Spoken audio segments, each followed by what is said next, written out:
Welcome to the UFC 229 post-fight show. My name's Flying Brian J, joined once again by the guys from the 6th round post-fight show, Mr. Positivity usually, but not tonight probably. Not tonight. The Eddie Mercado, and of course, the Zane Simon.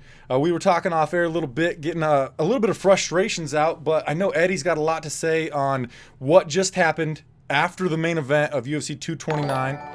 So instead of talking about too much, just dive into it, Eddie. Yeah, so basically, Khabib put on a stellar performance. He got Conor down in the fourth, ended up strangling him just as Conor started to find his rhythm.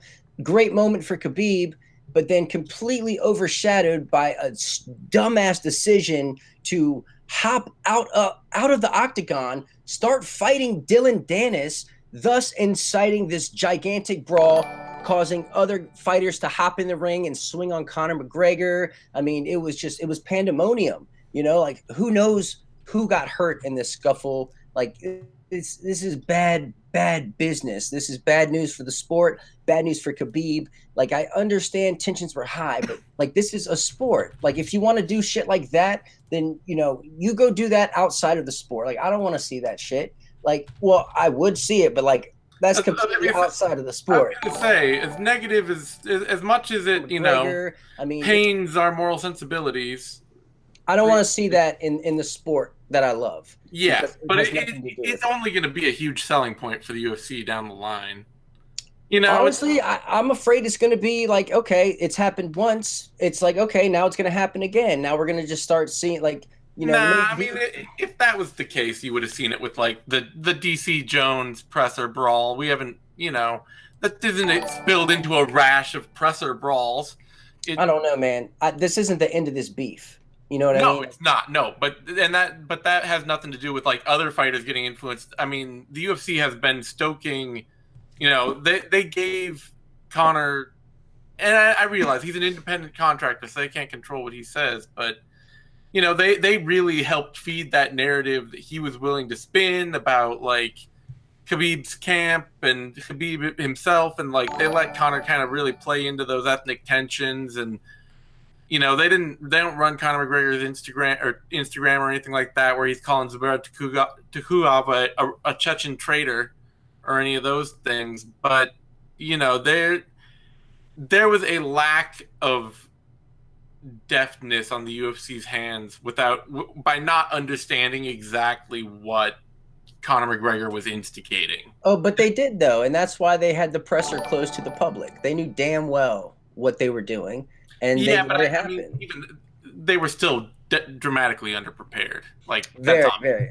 And the way I see it, Khabib Nurmagomedov should be in jail right now, if not detained and arrested, because what he did, in my eyes, is criminal. That's not mixed martial arts. That's assault, and that's a crime, and that's not okay. And, just like Conor threw a dolly through a bus window, he got arrested and went through the process. I think Khabib needs to go through the same sort of process because you have to make an example out of this sort of behavior. Like you cannot go without punishing this. Like this is your champion. This is the guy representing your lightweight division. Is that what you're telling me? No. And kudos to Dana White for not putting that belt on Khabib and not letting him have that moment. Like, I respect Dana White for doing that, even if it was just to kind of diffuse the whole entire situation and get people out of the building. Like, good on him for trying to take some control of a otherwise just out of control situation. I agree. And a lot of people in the comments section on Twitter everywhere are defending Khabib and his team's actions because of what Conor McGregor did. But an eye for an eye will make the whole world blind, for one. And two, I feel like this was worse. Sure, there were like 20 fighters and their team members on the bus that Conor threw that dolly at, but there were thousands of people that could have had their lives in danger because of a riot that nearly got incited because of, one, Khabib, him jumping out of the cage to fight Dylan Dennis was a jumping off point for then Khabib's, I don't know if they were cornermen or what, but two people came into the octagon and punched Conor McGregor from behind after he was recovering from getting strangled and mauled for like 18 minutes.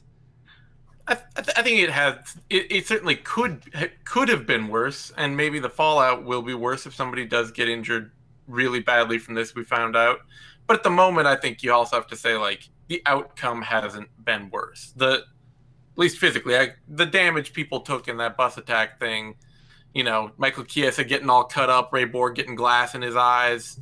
A couple people might have got lumps from this, but we don't know of anybody. We don't know of anybody getting injured that badly yet. Honestly, I'm more afraid of the repercussions that are going to ensue tonight after this, because they're in the same town and it's Sin City. Shit happens in Vegas, man. Yeah. No, I mean, the fallout could be worse. I think it's if it's not worse, then you just have to look at it man, that could have been really awful. Not that's instantly worse than what McGregor did. And how do we prevent this from ever happening again to the best of our ability? If you're the UFC, because man, you can't let guys jump out of the octagon. You need more than the same dude that's been there since UFC, 37, the big guy. Come on, you gotta do something better. Maybe put a lid on the cage. I don't freaking know. Well, beyond just preventative measures to get them to not do that on the night, to keep them from actually jumping out of the cage, you could do things like, I don't know, this is a little extreme, but take Nurmagomedov's belt from him. Do some kind of punishments. Fine him money. Do something real so that people won't want to do it. You make an example out of him in a way. Jumping out of the cage and standing on the curtain like Yoel Romero doing the soldier dance thing, that's one thing. But jumping out in order to fight anybody is way different. And I think that there needs to be fines or at least some kind of repercussion. Fine. Stripping of belt is a little severe, but you go beyond that apron, and especially in a violent way, you gotta be dealt with. I think it's criminal, man. I think you have to bring the law into it at that point. You know what I mean? If the fight's over, the match is done with. It's not a competitive sporting event anymore. It's a criminal, intent to harm somebody that's malicious, and that's, you have to arrest somebody for that. These are the rules. You have to do it. Well, the other part of that is whenever something gets criminal, then the UFC just falls back and says, whatever the courts decide, that's good enough. We don't have to do anything more beyond that. And can they really turn around after they basically were what McGregor did was, you know what? Yeah, it's bad, but it's not that bad. Can they then turn around and say, no, we got to punish this guy right in the face of not punishing your biggest star? I don't know, man. It's a tough one. It's a tough position for the UFC. This where every time something like this happens, they just kind of smooth it over. They say, okay, well, whatever, the courts decide, whatever, it's all fine, whatever. And then they just say, okay, we're going back to normal until the next biggest, worst thing happens. And it allows these things to keep escalating, to keep getting bigger, and to keep getting worse. But their golden boy did just get assaulted after a fight in their octagon. Yeah. And that's the bigger, worst part. But if they, I can easily see them just being tomorrow being it was a bad thing, but nobody got hurt. It's fine.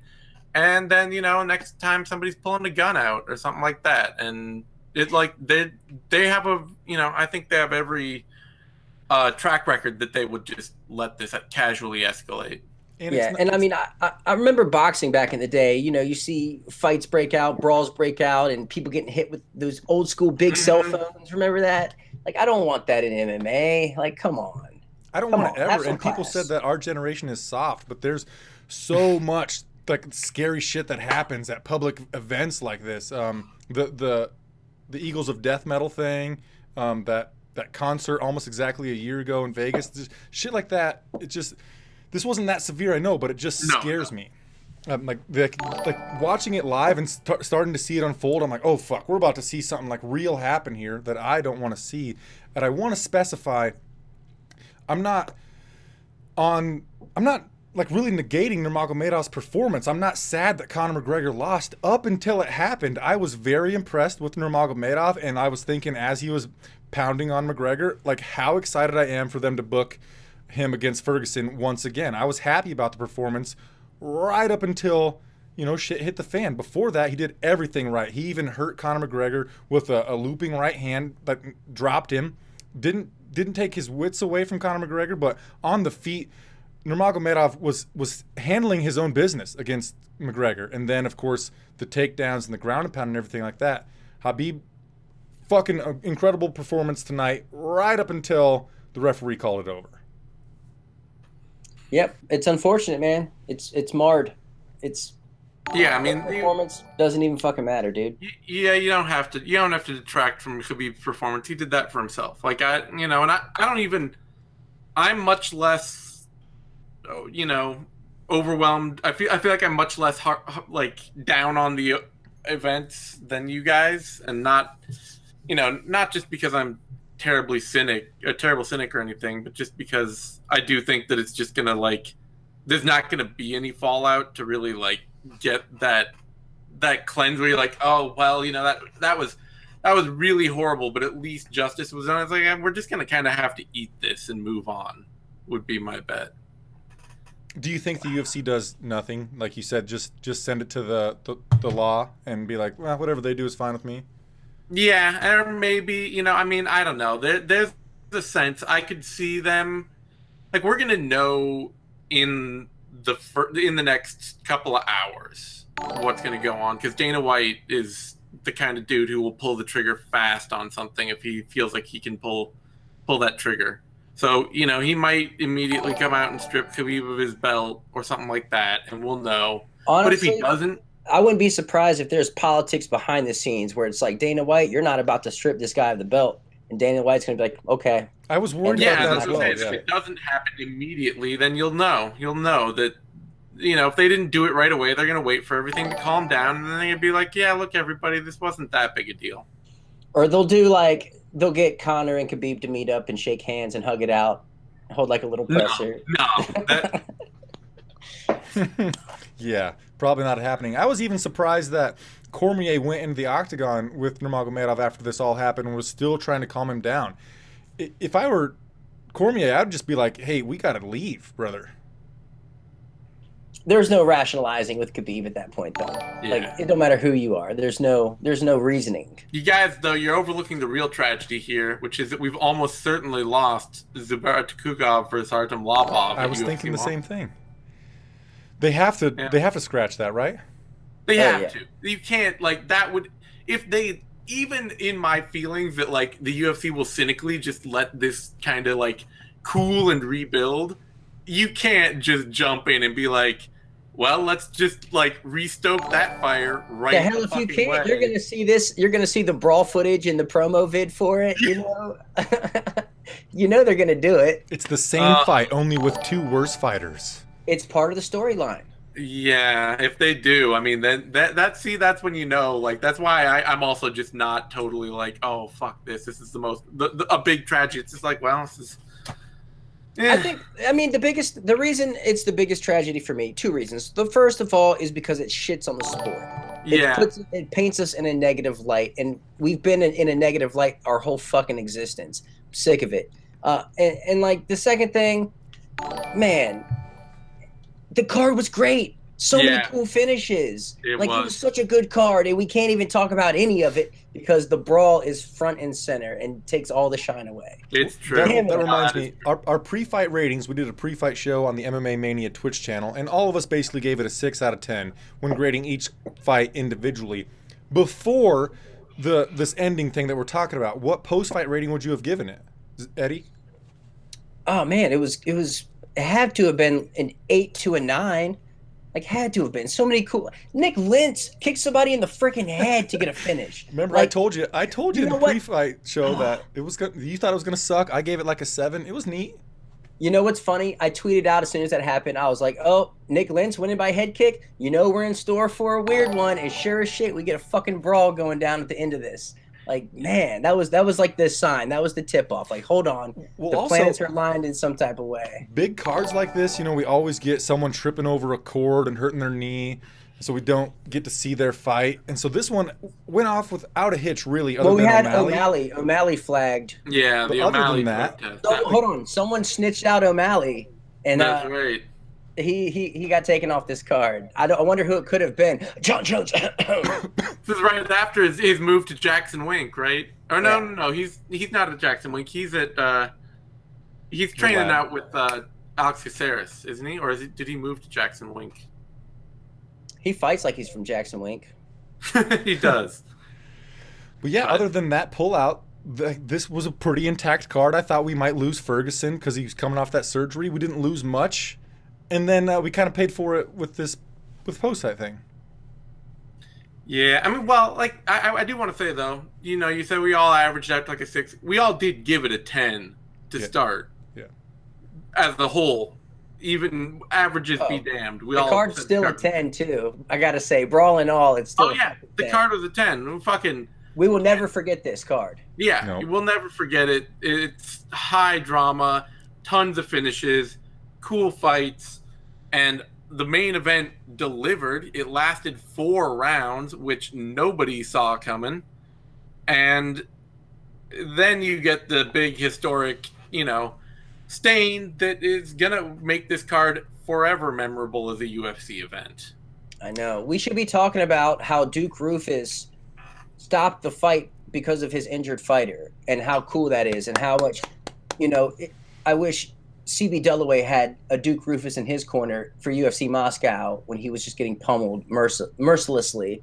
So it sucks, man. We should be talking about that, but instead we got pandemonium at UFC 229.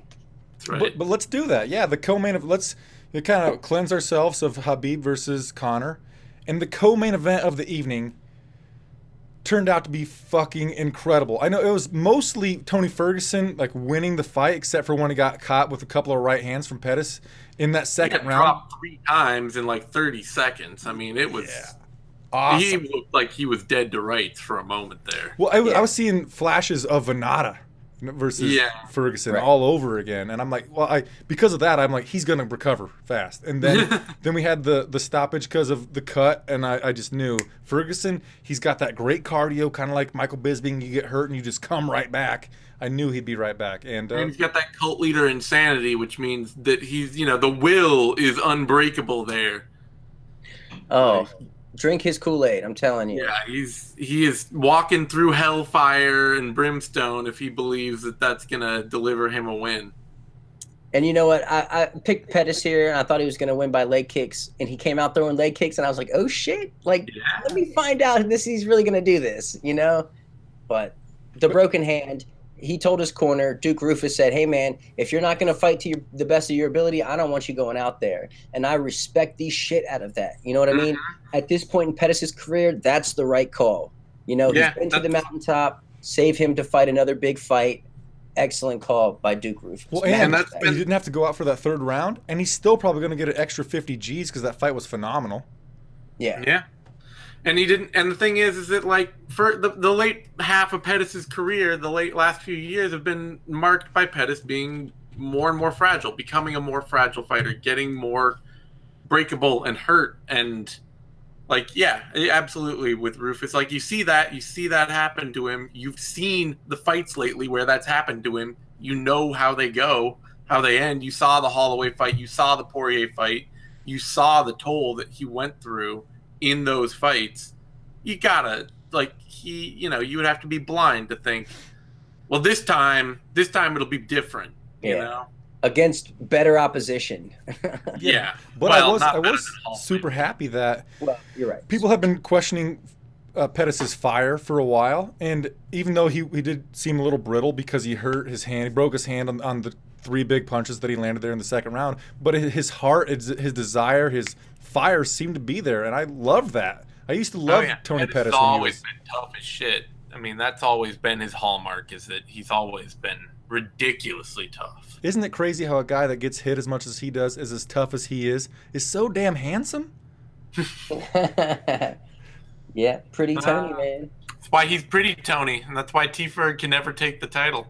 Right, and ugly Tony winning one out there for us ugly fellas. That's pretty cool. That's right.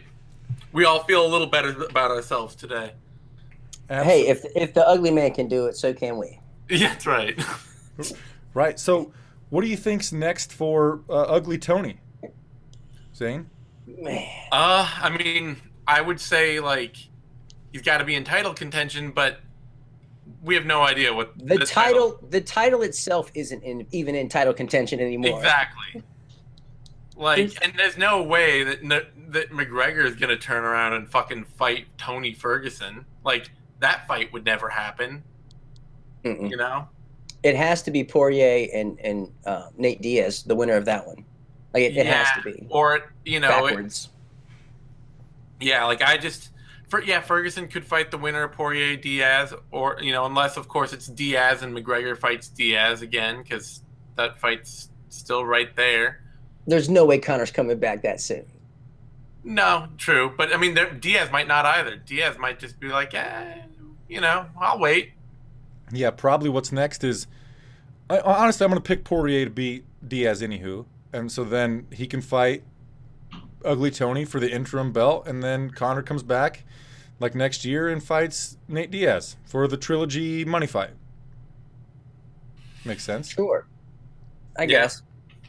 If Conor comes back, he's like such an enigma. He could never fight again. He could be in a boxing ring next. He could, like, who knows? What did you notice when he got into the come octagon back tonight? for a He big tapped payday the. showcase fight. Anderson Silva, GSP, Diaz.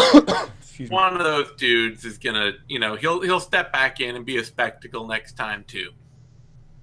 Well, and he deserves that, I think. Yeah, sure. I mean, he creates it. He doesn't have to deserve it. He creates it. Yeah, I was thinking tonight, like, if he had his own promotion, I'd watch that. Sure. He's like the, who's the guy for Brock Lesnar? Paul Heyman. Yeah, he's the Paul Heyman of his own promotion. It could work for Conor. Maybe that's what's next for him. Right? I mean, he could do the money team thing, All right, so real quick, guys. Heavyweight title clogged. Light heavyweight clogged. Middleweight pretty clogged. Welterweight oddly kind of clogged because Woodley Covington. There's 2 champs. What the fuck? Lightweight clogged. Let's see. Featherweight Holloway's kind of injured. Clogged.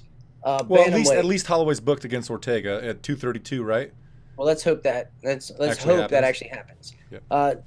TJ might be fighting DJ, so that makes bantamweight and flyweight fucking clogged, dude. All the fucking divisions are clogged, man.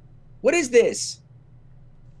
Right. Well, and while we're talking about that, I want to keep you guys for a half hour, if that's all right with you, Zane.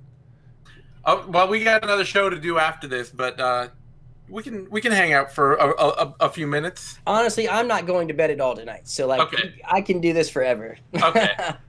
So let's talk about the 4th fight from the top, I believe.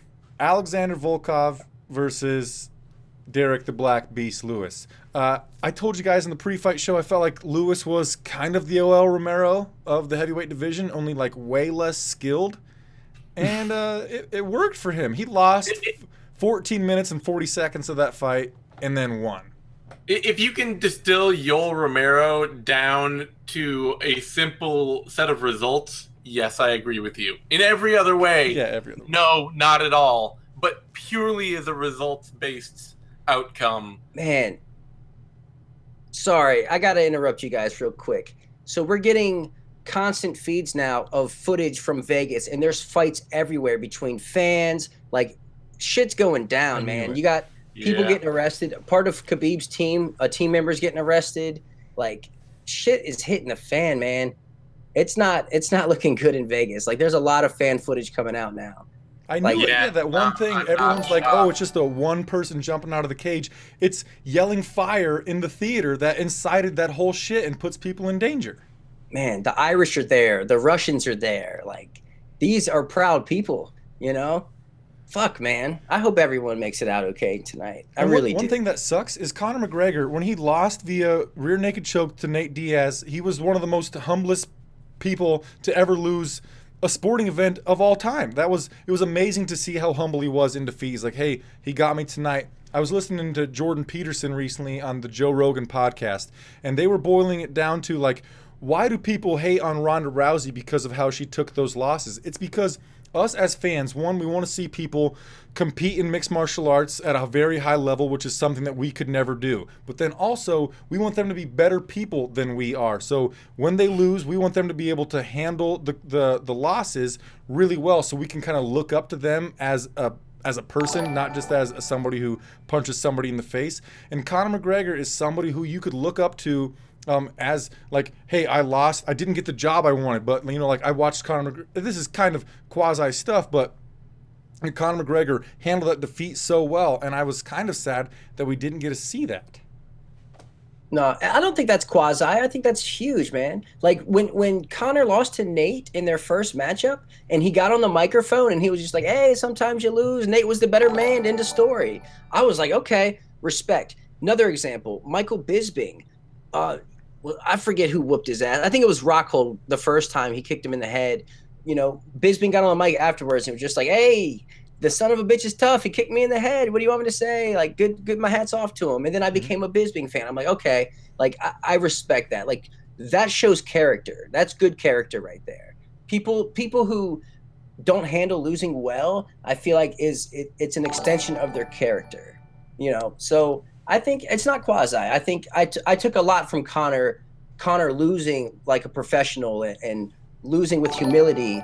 I think that's you're right. That's a good point. That's something that was taken away from us tonight. Well, and then completely opposite, we had Nurmagomedov put on a harrowing performance, and then that was worse than Ronda Rousey, how she acted in defeat, how Khabib acted in victory, worse than Rousey in defeat.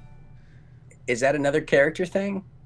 Or is the character like, "Hey man, you disrespected me so bad that this isn't gonna, there's no, okay, this is just for the show. This is just to make the fight." It became personal. And I think, who was it on Bloody Elbow? Was it Phil that actually called for a riot? He picked a riot. He picked a DQ because he thought that pandemonium was going to break out. If you go check the Bloody Elbow staff predictions for the main event, sure as shit, well, one of our staff members picked pandemonium. Holy shit. Does he have an almanac from the future like Biff on Back to the Future?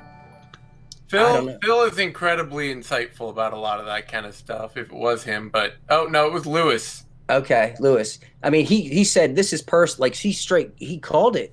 He called it. Yep.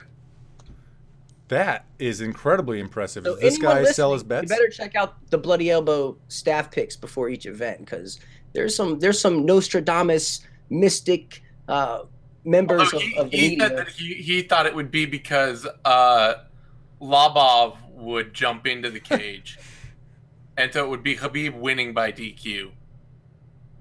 Yeah, but still picking chaos, he wasn't far off. That's really, really close.